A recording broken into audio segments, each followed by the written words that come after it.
ఎక్కడ లేవు కానీ చెరువు జేసీబీ పెట్టి గుంతలు తీసిర్రు. అందులో వేస్ట్ వాటర్ వచ్చి ఉంది. ఊరమ్మటి కాడ వేస్ట్ వాటర్ వస్తుంది. ఆ వేస్ట్ వాటర్ గుంతలు నిండు ఉన్నాయి. ఆ గుంతలు ఎంతలో అవుతుంది అనేది పిల్లగాళ్ళకి తెలియక ఆడుకోవడానికి పోయి జారి అందులో పడిపోయిండు. అందులో పూడు ఉండటం వల్ల మునిగిపోయిండు.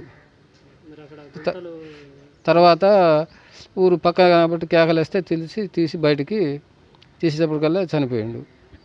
ఇంకా అది ఇంకో బాబుకు సీరియస్ ఉంది. ఇద్దరు పడ్డరు. మిగతా ఇద్దరు బయటికి పోయి ఊళ్ళో జనాలను పిలుచుకొచ్చేసరికల్లా ఒక పిల్లగాడిని కాపాడిండు. ఆయనకు కూడా సీరియస్ ఉంది. ఆ పిల్లగానికి కూడా ఈయన చనిపోయిండు. ఈ పిల్లలు తల్లిదండ్రులు చాలా పేదోళ్ళు. గవర్నమెంట్ ఏదైనా సరే సహకారం చేసి ఆదుకోవాలని